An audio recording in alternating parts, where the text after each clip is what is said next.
우리 안에 참 많은 것들이 있습니다. 우리가 매일 잘 사는 듯 한데도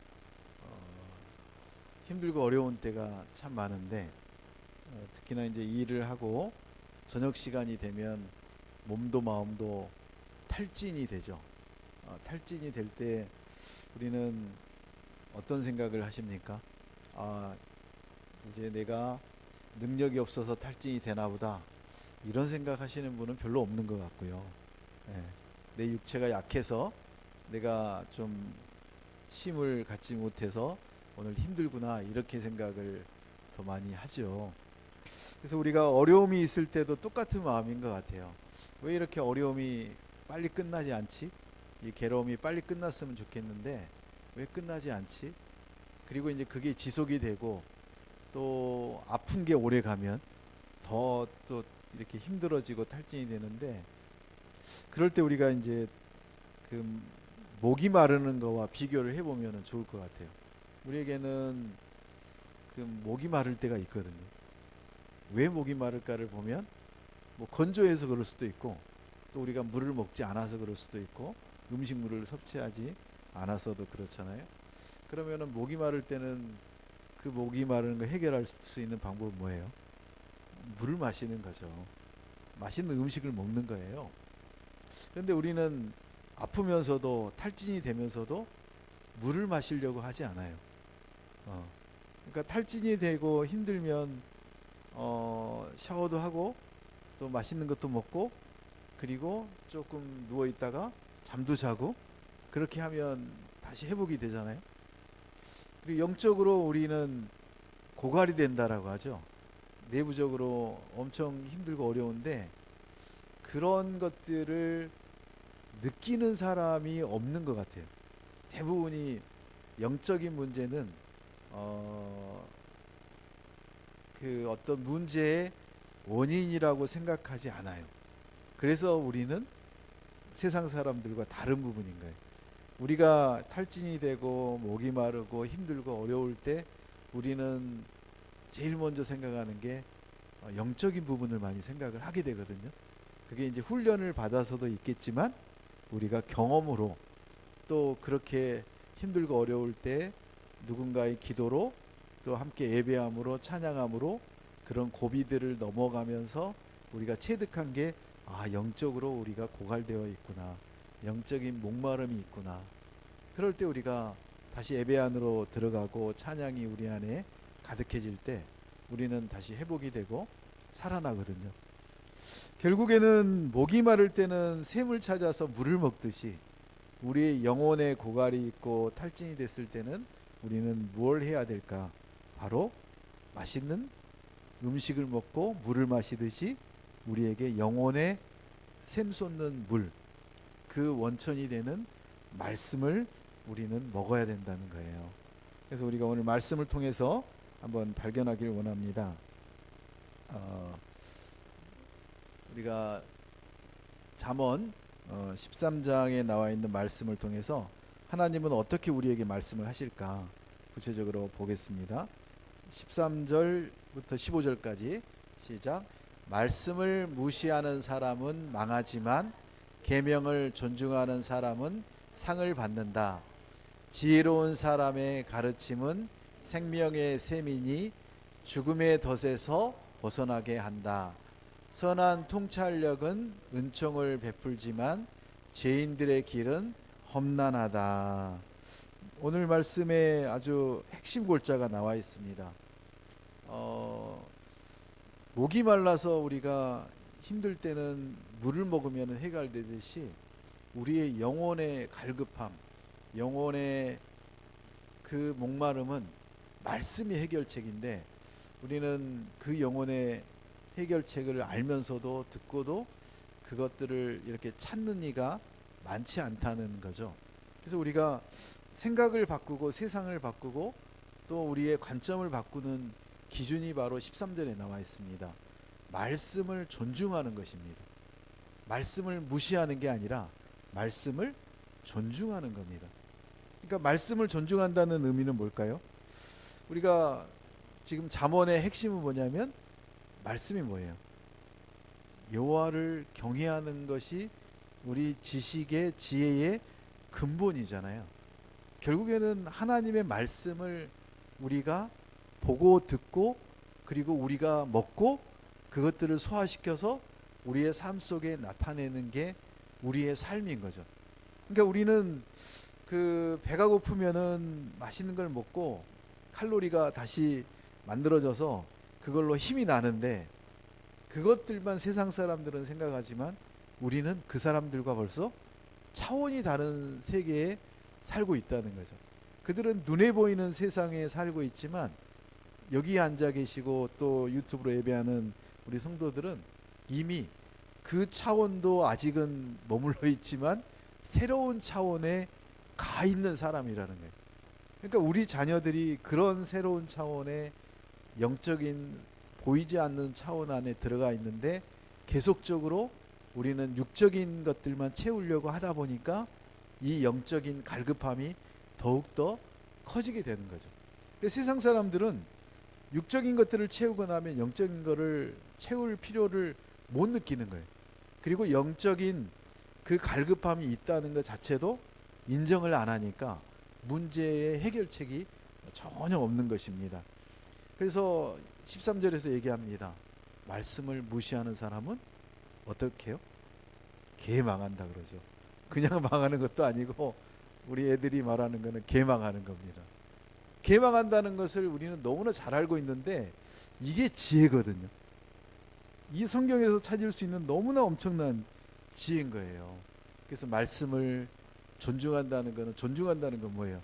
우리가 존중할, 어떤 분을 존중한다라고 하는 거는 그분을 깍듯이 대하고 소중하게 다루고, 그리고 내가 가진 것들을 어떻게 하면 저분을 드리고 저분이 편한 마음으로 함께 할 수 있을까, 그런 걸 우리가 존중한다라고 하는 거잖아요.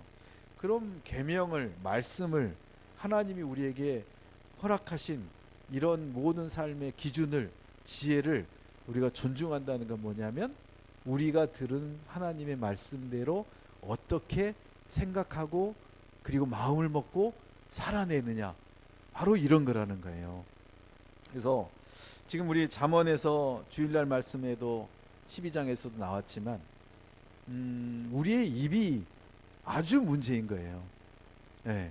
그래서 우리가 이 사람이 정말 하나님의 지혜를, 하나님의 말씀을 따르고 있는가, 하나님의 말씀을 존중하고 있는가, 계명을 존중하고 있는가를 우리가 알 수 있는 그 한 가지 잣대는 뭐냐면 그 입술에 나오는 말이거든요. 그래서 우리는 말을 하는데 믿기 전과 믿은 후에, 성령 받기 전과 받은 후에 차이가 나는 게 뭘까를 생각해 보면 일단 내 얘기를 하는 것보다 누구랑 얘기를 할 때 누구 얘기가 중간중간에 섞여 들어가느냐면 하나님의 말씀이 나도 모르게 거기에 섞여 들어가는 거예요. 그래서 어느 날 보니까 사람들을 힘들게 하는 말보다 사람들이 내 말을 들으면은 더 좋아하는 말들이 많아지는 거예요. 그리고 사람들이 나를 멀리하는 게 아니라 어디 커피를 마시러 가거나 또는 밥을 먹으러 가려고 할 때 도리어 나를 챙겨서 같이 가려고 하는 거죠. 그래서 뭐 이 사람이 그렇게 말을 잘하거나 돈이 많거나 그렇게 영향력이 있는 사람도 아닌 것 같은데, 그 사람들이 은근히 자기도 모르는 사이에 느껴지는 게 뭐냐면, 쟤는 함께 있으면 내가 조금 더 기뻐지고 행복해지는 것 같아, 삶의 방향이, 생각이 달라지는 것 같아, 이런 어떤 느낌들을 갖게 된다는 거죠.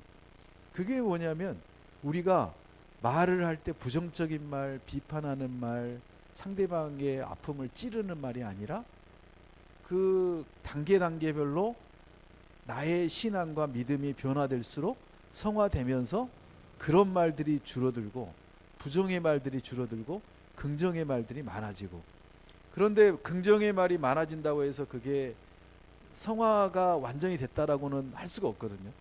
그 긍정의 근본이 뭐가 돼야 되느냐면 하나님의 말씀이 돼야 되는 거예요. 그래서 우리가 긍정적으로 생각하면 긍정적으로 된다라고 하는데 거기 허점이 그거거든요.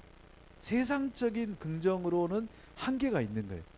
하나님께서 우리에게 주신 그 긍정, 다시 말하면 격려하고 사랑하고, 그 긍정의 끝은 뭐냐면 사랑인 거죠.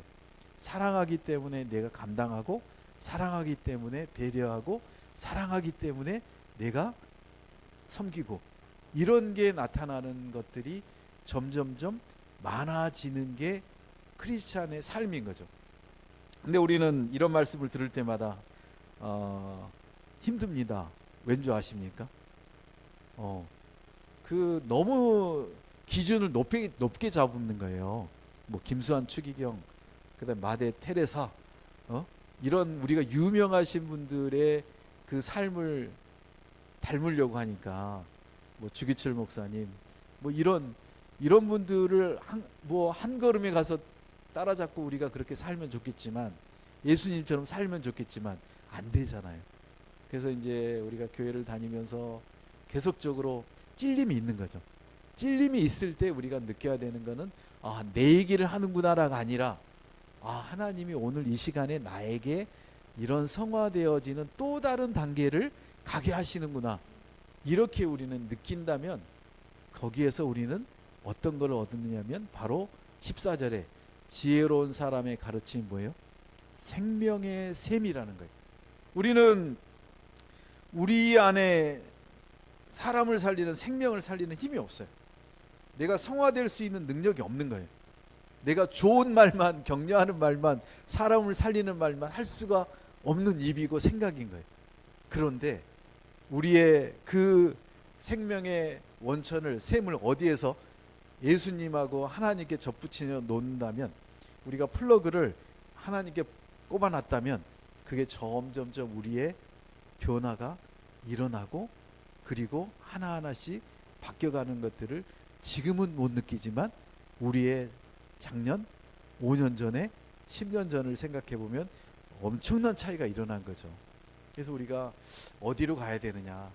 말씀이 우리가 기뻐할 수 있고 즐거워할 수 있고 제대로 참 지혜를 얻을 수 있는 그 비결이 말씀이다.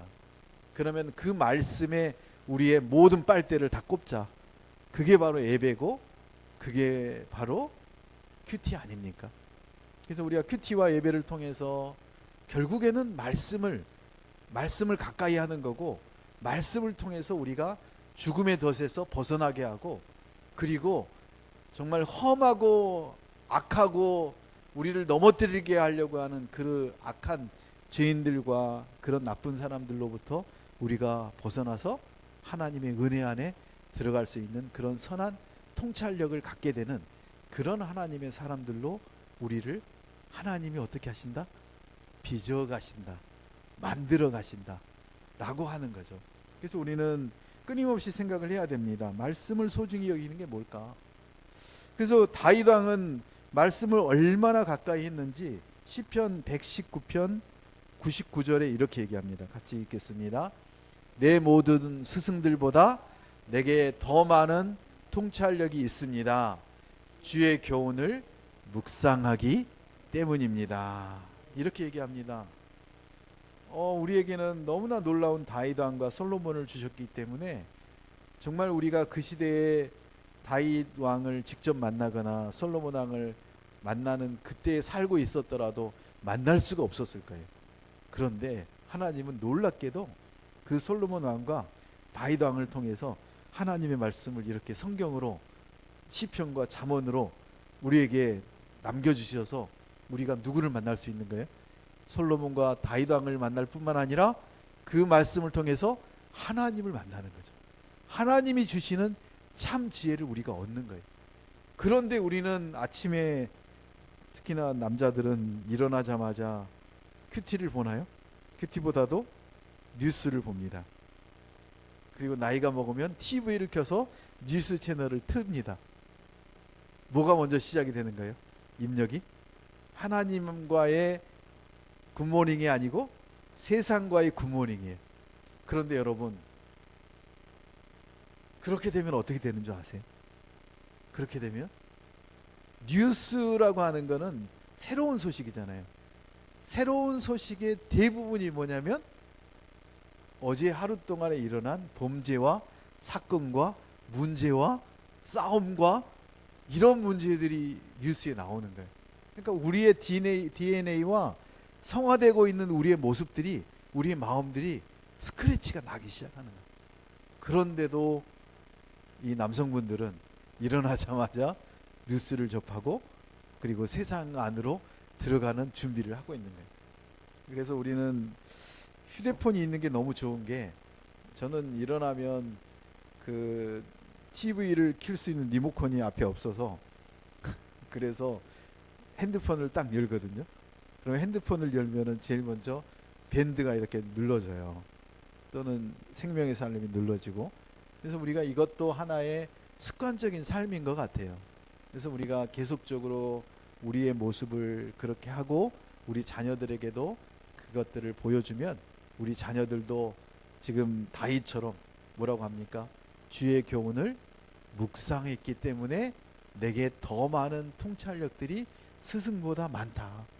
스승보다 그 많은 통찰력이 올 수 있는 그게 뭐냐면 바로 하나님께서 주시는 말씀에서 기인된다. 그 원천이 그거다라고 우리에게 얘기합니다. 16절 17절 같이 읽습니다. 현명한 사람은 모두 잘 알고 행동하지만 어리석은 사람은 자신의 어리석음을 훤히 드러내 보인다. 못된 전령은 사람을 고난에 빠지게 하지만 믿음직한 사시는 이를 바로 잡는다. 지금 16절 17절을 통해서 어리석은 사람은 누군가, 또 현명한 사람은 누군가 계속적으로 대비를 하거든요. 그래서 오늘 이 말씀을 묵상을 하면서 제가 엉뚱한 생각을 해봤어요. 설교할 때 어리석은 사람 얘기는 하지 말고, 악한 사람 얘기는 하지 말고 현명한 사람과 의인에 대한 얘기만을 하면 어떨까라고 이렇게 준비를 하는데 도저히 안 되는 거예요. 대비가 되지 않으면 이 현명한 사람이 정말 현명한 사람인지 의인인지가 대비가 되지 않는 거예요. 그래서 결국에는 포기를 했습니다. 현명한 사람과 어리석은 사람을 같이 볼 수밖에 없는 것 같아요. 어리석은 사람은 뭐예요? 자기 주관과 감정으로 말하고 행동하는 사람이에요. 자기가 우선인 거예요. 그러니까 우리가 교회를 다니느냐 믿음 생활을 하느냐 안 하느냐의 차이는 뭐냐면 내가 했어, 내 생각은, 그리고 나의 기분은, 이런 거예요. 그래서 우리가 그 감정적인 어떤 것들이 우선시 되면은 문제가 되는 거잖아요. 그래서 우리가 1대1 공부할 때 기차가 있는데 그 중에 하나가 뭐예요? 감정이잖아요. 감정. 근데 감정을 너무나 우선시하는 그런 교단들과 그런 모임들이 있어요. 근데 감정이 절대 우선시 되면은 안 된다라는 거죠. 그래서 감정이 막 복받쳐 올라서 저도 가끔 보면은 설교하다가 말씀을 나누다가 눈물이 나거든요. 그게 언제나 성령이 주시는 그런 은혜만은 아니라는 거죠. 그래서 우리가 그 감정을 절제하고 감정대로 말하고 감정대로 행동할 때는 우리의 문제가 드러나는 그런 것들이라는 거예요. 그래서 현명하지 않는 어리석은 사람은 결국에는 자기의 주관을 남에게 강요하고 자기의 감정대로 말하고 감정대로 행동함으로 인해서 미련함을 나타내고 고난에 빠진다라고 오늘 16절 17절에서는 얘기를 하고 있어요. 그러면은 지혜로운 사람은 어떤 사람이에요? 반대적인 거죠. 자기 생각이나 감정이 아니라 뭘로 하는 거예요? 말씀의 셈, 생명의 셈, 우리가 지금 묵상하고 얻어낸 그 하나님의 말씀으로부터 우리의 모든 것들을 통찰하고 그리고 분별하고 깨달아서 어떤 행동과 말을 하게 만드는 사람이 누구냐면 바로 현명한 사람이다. 그러니까 현명의 기준은 뭐냐면 내 기준으로 뭔가를 하려고 하면 그거는 어리석은 사람이 되는 거고, 하나님이 주시는 하나님의 기준으로 우리가 선택을 하고 그것들을 분별한다면 그거는 틀림없이 현명한, 하나님께서 만드시는, 하나님이 인정하시는 의인이라는 사실을 우리가 오늘도 깨닫습니다. 지혜 있는 자는 무엇과 같다 그랬어요? 지혜 있는 자는 14절에 보니까 생명의 샘이라고 그랬어요. 또 한 가지는 뭐냐면 우리는 우리의 삶에 그 생명의 샘이 계속적으로 솟아나려면 그 생명의 샘의 원천은 어디냐면, 어디에 파이프를 연결해야 되느냐면 말씀에 연결을 해야 된다는 거예요. 그래서 우리의 가지고 있는 생명의 샘이 고갈되지 않고 목마를 때 계속적으로 생명의 물을 우리가 얻고, 또 우리가 얻은 생명의 물을 우리만이 아니라 나눠주려면 어떻게 해야 된다고요? 그 연결고리가 말씀으로 연결되어져야 된다고 하나님은 오늘 우리에게 말씀하십니다. 그런데 우리는 자주 그 생명의 샘물의 파이프에 막혀버려요. 거기에 이끼가 끼고, 그 다음에 머리카락이 들어가서 막히고, 그리고 쇠가 녹이 슬어서 막히고. 원인은 뭘까요? 목사님이 자주 예를 들던데, 아무리 훌륭한 목사님이고 장로님이고 권사님이라도 한 달만 예배 안 드리면 교회 처음 나오는 사람이라고. 믿음이라는 게 그 지속되지 않아요. 우리는 어제 은혜 받은 게 오늘 그리고 앞으로도 몇 년 동안 죽을 때까지 간 줄 아는데 절대 그렇지 않는다는 거죠. 오늘 믿음은 오늘 주시는 은혜로 오늘을 살아내게 하시는 게 믿음이고 은혜라는 거예요. 그래서 파이프 관도 마찬가지잖아요. 거기에 계속적으로 사용하면 거기에 녹이 안 슬어요. 근데 사용하다 안 사용하다 그러면 거기에 녹이 슬고 막히기 시작하고 동맥경화가 일어나고, 그리고 찌꺼기들이 계속적으로 거기에 이제 쌓이게 되면 어느 순간에 완전히 막혀서 잘라내지 않으면, 대수술을 하지 않으면 연결될 수가 없는 거죠. 그래서 우리에게는 하나님의 그 말씀이, 그 샘물이 우리에게 계속적으로 공급되기 위해서는 우리는 예배를 드려야 되고, 큐티를 매일마다 어쨌든 훈련을 통해서 큐티가 살아나고, 큐티를 통해서 우리의 생명 샘물을 공급받아야 된다라고 오늘 말씀하고 있습니다. 18절 19절 같이 보겠습니다. 훈계를 거부하는 사람에게는 가난과 수치가 닥치지만 꾸지람을 받아들이는 사람은 존경받는다. 소원이 이루어지면 자기 영혼에게 즐거운 일이다. 그러나 어리석은 사람은 악에서 돌이키기를 싫어한다. 아멘. 우리가 18절에 보면 훈계를 거부하는 사람, 그 훈계를 거부하는 사람에 대해서는 12장 1절에서도 또 나왔었거든요. 그래서 그 훈계와 꾸지람에 대한 얘기가 나오는데, 우리가 훈계를 거부하는 사람에게는 오늘 가난과 숙취가 닥친다고 해요. 우리 가난하기 싫잖아요. 수치당하기 싫잖아요. 그러면 어떻게 하라는 거예요? 오늘 하나님이 우리에게 주시는 지혜는, 참 지혜는 뭐예요? 훈계를 받아들이라는 거예요. 받아들일 수 있을까요? 어렵습니다. 훈계를 여러분이 여러분의 선생님으로부터 받는다면 그래도 좀 참을만 한데, 여러분하고 같이 일하는 동료나 또는 여러분보다 젊은 사람이나 또는 여러분의 자녀에게 훈계를 여러분이 듣는다고 하면 엄청 기분 나쁘고 그 받아들이기가 너무나 힘들거든요. 그래서 우리는 이게 너무 굳어지는 것 같아요. 마음이 굳어지고, 그리고 그 생각이 굳어지는 것들이 그런 것들인 것 같아요. 그래서 우리가 가난하고 수치가 문제가 아니라 우리는 훈계 자체를 거부하는 게 우리의 인간의 특성이고, 나이를 먹을수록 더 그런 것 같아요. 거기다가 꾸지람을 들으면 완전히 이제 막 가는 거예요. 너 죽고 나 죽고 하자라고 하는 게 꾸지람이잖아요. 얼마나 모독적인 거예요. 꾸지람을 듣는다는 게.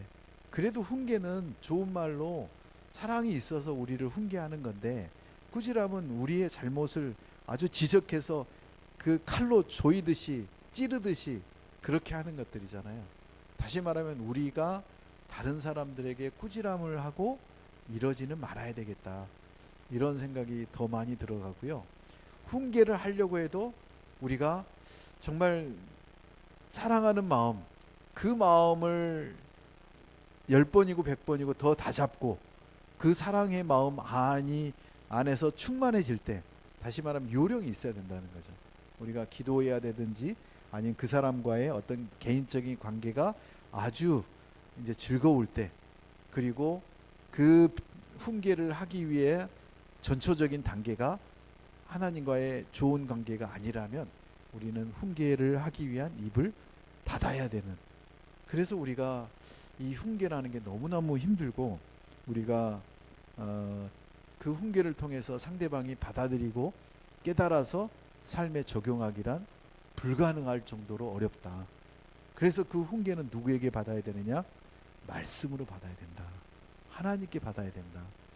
설교에서 그리고 말씀에서 우리가 훈계를 받았을 때 찌르고 아프고 힘들지만 그때 내가 바꾸려고 노력을 하고 하나님이 그런 힘을 우리에게, 우리 자녀에게 달라고 우리가 끊임없이 기도하는 방법 외에는 없다. 여러분, 이게 쉬운 얘기가 아닙니다. 지혜 있는 자의 교훈은 무엇과도 같다고 합니까? 14절에 생명의 샘물이라고 했습니다. 말씀입니다. 우리 삶에 말씀의 샘이 막혀 있다면 이제 다시 흘러가도록 우리가 해야 됩니다. 그래서 그 훈계와 꾸지람을 받아들이는 것 자체로도 우리의 믿음이 얼만큼 성장했는지를 우리가 가늠할 수 있는 것입니다. 그리고 19절에 얘기하지 않습니까? 소원이 이루어지면 자기 영혼에게 어떻다고요? 우리 영혼에게 즐거운 일이 된다는 거예요. 그래서 어리석은 사람들은 돌이키기를 싫어해요. 어리석은 사람들에게 여러분이 훈계하고 꾸짖으려고 하지 마세요. 우리는 훈계하고 꾸짖어야 되는 대상이 따로 있습니다. 우리가 해야 되는 게 아닙니다. 그래서 우리의 깨달음은 생명의 샘으로 공급받는 그 깨달은 은혜로 섬겨야 된다. 사랑으로 섬기는 것이 우리가 훈계하는 것이다. 그래서 우리는 훈계해야 될 대상은 딱 한 곳에 있습니다. 자, 20절 같이 읽겠습니다. 지혜로운 사람들과 동행하는 사람은 더욱 지혜로워지지만 어리석은 사람들과 어울리는 사람은 망하게 된다. 네, 망하는 일이 나옵니다. 우리가 망하지 않으려면 누구랑 동행해야 됩니까? 어리석은 사람이 아니라 지혜로운 사람들과 동행해야 된다라고 합니다. 우리 어려서부터 우리 부모님들이 우리에게 한 얘기가 있잖아요. 좀 이게 좋은 말일 수도 있고 나쁜 말일 수도 있는데, 야, 저 나쁜 친구하고 놀지 말아라. 그러면은 누가 나쁜 친구일까? 이게 판단이 아주 애매하잖아요. 우리 자녀가 나쁜 친구가 될 수도 있는데, 근데 나쁜 친구랑 놀지 말래요. 그래서 우리가 좋은 친구를 사귀어주기 위해서, 좋은 공부하는 환경을 만들어주기 위해서 부모들은 얼마나 노력을 하고, 그리고 그 자녀들이 다른 친구들에게 나쁜 영향을 미치지 않도록 하려고 그런 말들을 하는 거잖아요. 결국에는 나쁜 친구들하고 놀지 말라는 얘기는 우리 자녀가 다른 친구들에게 나쁜 짓을 하지 말고 그 좋은 친구가 우리 자녀에게도 좋은 영향력을 미쳐서 서로 윈윈하게 만들어주자는 게 그게 원뜻이 되겠죠. 그래서 우리는 누구와 동행해야 되는가, 누구와 함께 가야 되는가, 여기 계시는 분들이에요. 우리 하나님께서 공동체를 허락하시고 교회를 허락하신 아주 근본적인 이유 중에 한 가지가 바로 이거라는 거예요. 몇 명이 되든 하나님이 허락하신 이 공동체 안에서, 교회 안에서 서로 동행하고 함께 가는 그런 하나님의 귀한 가족으로 만들어 주셨다는 거예요. 그런데 세상은 어떻습니까? 우리가 방금 얘기를 했듯이 친구를 나쁜 친구하고 놀지 말고 좋은 친구만 놀으라고 하는데, 근데 그 친구라는 영화를 보면 의리가 있잖아요. 누가 의리가 있는 줄 아세요? 공부 잘하고요, 돈 많은 사람 친구가 의리가 있다고요? 아니요, 깡패들이 의리가 많아요. 근데 그 의리의 근본을 들어가 보면 뭔 줄 아세요? 폭력이에요. 내가 저렇게 하지 않으면 나도 당하고 너도 당하고 우리 모두 죽는다라고 하는 그 공감이 있는 거예요. 이게 쉽지 않은 얘기입니다. 그런데 우리가 세상은 그렇습니다. 호감 가는 사람, 친절한 사람, 돈 많은 사람, 관심사가 비슷한 사람, 이런 사람들에게 관심이 있어요. 요즘 여러분이 우리 큐티 하면서 밴드를 보면 밴드 할 때마다 뜨는 게 있어요. 이렇게 뭐가 뜬 줄 아세요? 제가 이제 살고 있는 동네에 그 뭐 기타 치는 사람, 또 뭐 하는 사람, 뭐 하는 사람, 이렇게 밴드가 만들어져서 거기에 추천이 올라와요. 그런 사람들끼리 모여서 뭔가를 하자는 거예요. 그러니까 요즘 그런 사람들 만나기도 힘든데, 그런 밴드라고 하는 게 그런 사람들이 그냥 자연스럽게 자기가 가까이 있는 사람들끼리 모여서 뭔가를 하도록 이렇게 모아주는 건데, 우리 많이 들어보지 않았습니까? 그 관광버스를 타고 저기 하루 여행 다니는 그런 비리들에 대한 얘기를 많이 들어보지 않았습니까? 유유상종이라는 얘기가 여기에서 통하는 것 같아요. 누가 누군지를 모르면서 그렇게 만나서 어떤 즐거움과 기쁨이 있겠어요. 그래서 우리는 세상의 어떤 공통 관심사나 호감이 가는 사람, 돈 많은 사람, 내가 정말 뭔가를 얻으려고 하는 목적 때문에 그런 목적성으로 만나는 게 아니라, 정말 하나님이 허락하신 이런 공동체, 인간적인 조건이 아니라, 나의 관심사가 아니라 하나님이 주시는 그 참 지혜로 우리가 함께 모여서 함께 나눌 수 있는 그런 하나님의 공동체, 그런 사람들과 동행하는, 그게 바로 뭐라고요? 바로 지혜라고 하십니다. 그러니까 세상의 지혜하고 우리 인간의 지혜하고 너무 다른 거예요. 세상의 지혜는 어떻게 하면 같이 모여서 으쌰으쌰 해가지고 정치적으로 우리 편을 만드느냐, 더 많은 돈을 버느냐, 이런 게 자기의 목적을 이루느냐, 이런 건데, 교회는 그게 아니라는 거죠. 뭐예요? 하나님이 주시는 사람들과 동고동락을 같이 하며 서로를 위해서 섬기고 사랑하며 그 하나님의 공동체 안에서 기쁨과 놀라운 행복함을 하나님이 주시는 것들을 느끼라는 게 하나님의 공동체라고 하시는 거죠. 그래서 우리는 지혜로운 사람입니다.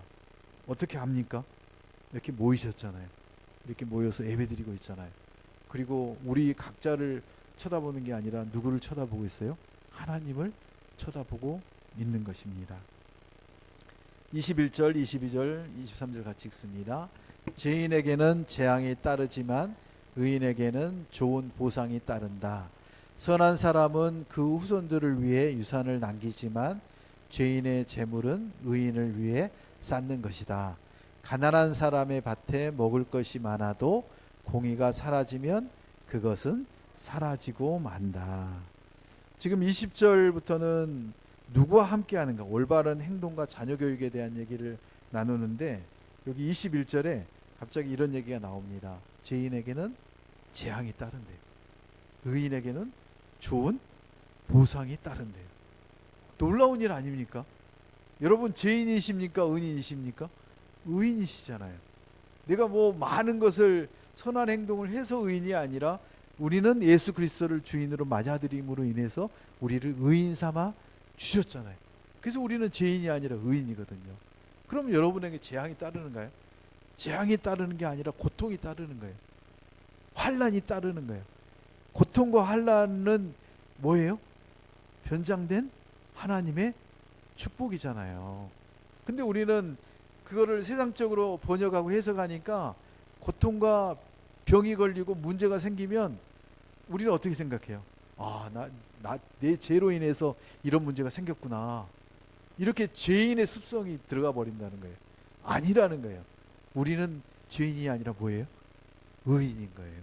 그래서 우리에게는 그런 문제가 생기고 병이 걸리고 고난이 오면 그 증거가 뭐예요?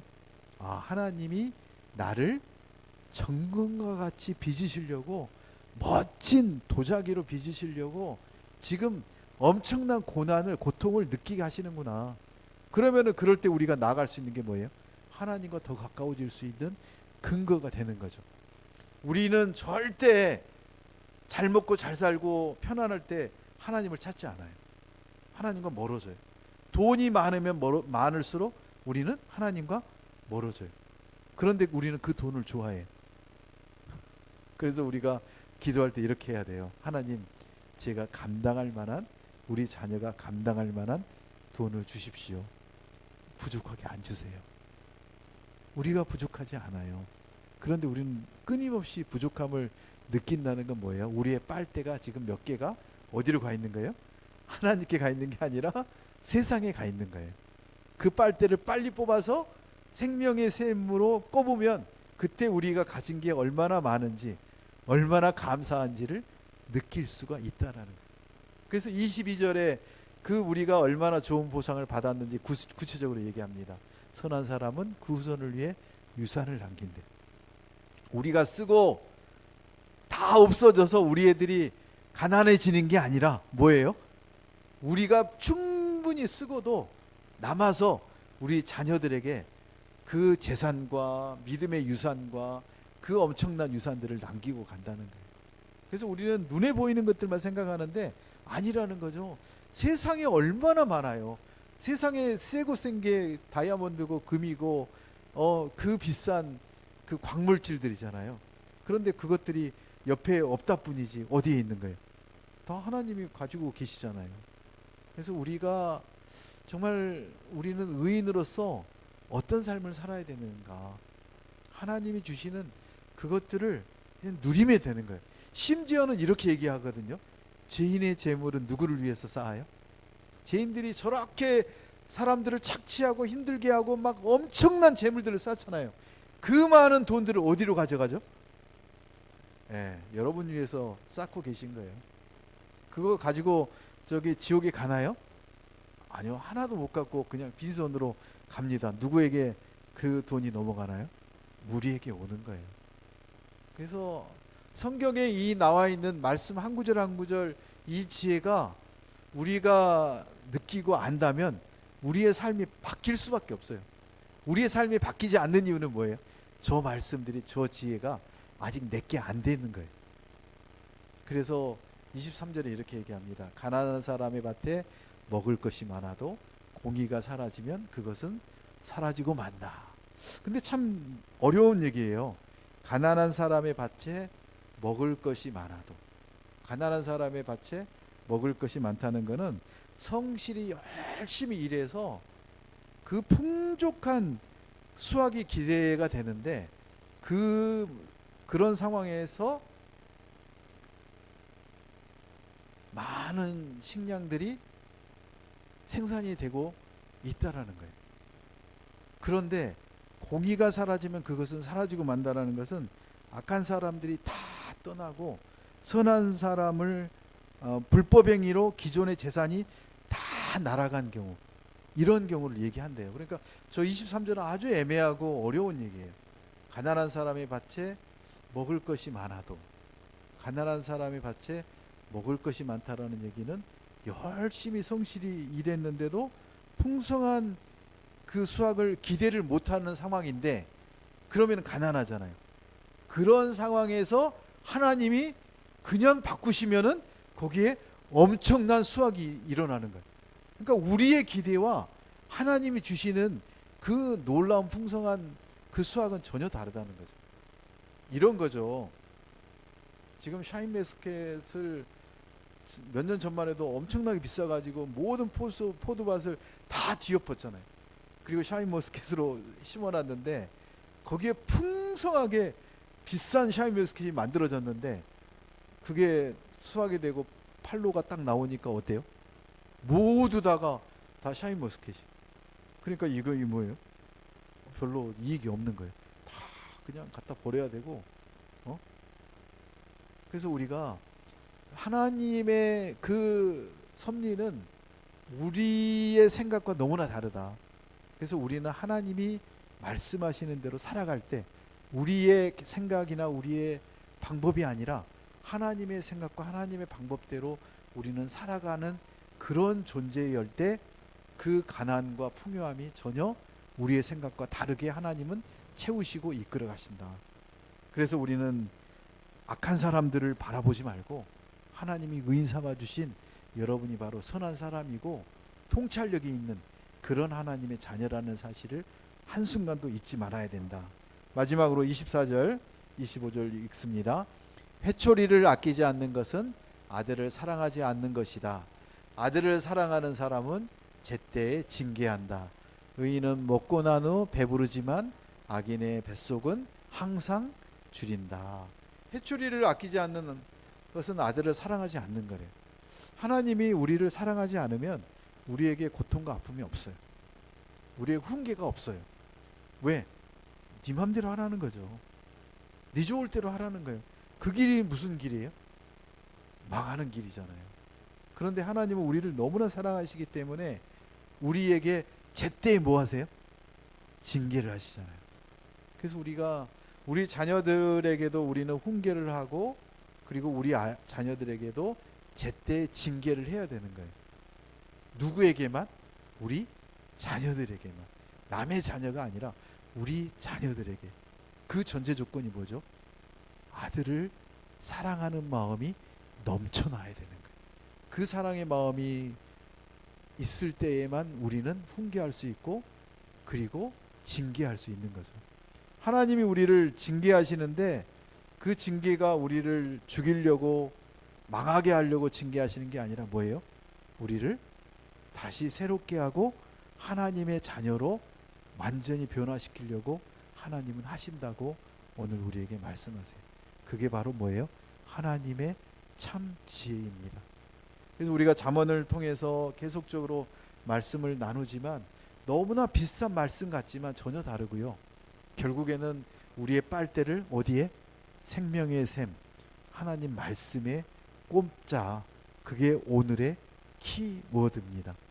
우리가 우리의 생명의 샘, 그 곳에 빨대가 없는 것들을 다시 빼서 하나님의 그 생명의 샘에 빨게 해달라고, 우리 자녀들이 그렇게 해달라고 함께 통성으로 기도하시겠습니다. 기도하시겠습니다.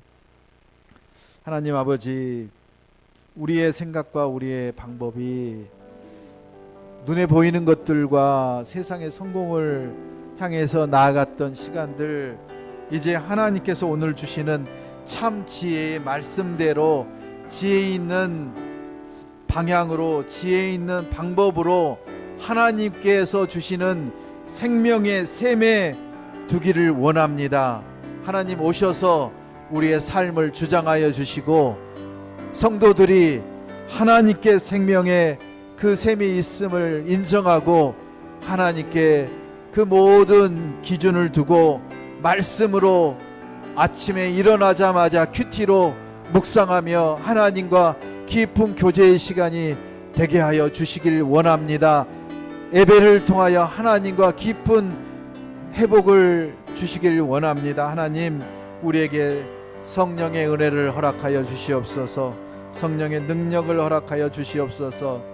매일마다 하나님이 주시는 지혜로 삶의 바른 방향을 설정해서 힘껏 나아갈 동력을 제공해 주시길 원합니다. 하나님 말씀이 금하는 것을 멀리하고 말씀이 명령하는 것에 순종하는 하나님을 경외하는 성도 되게 하여 주시옵소서.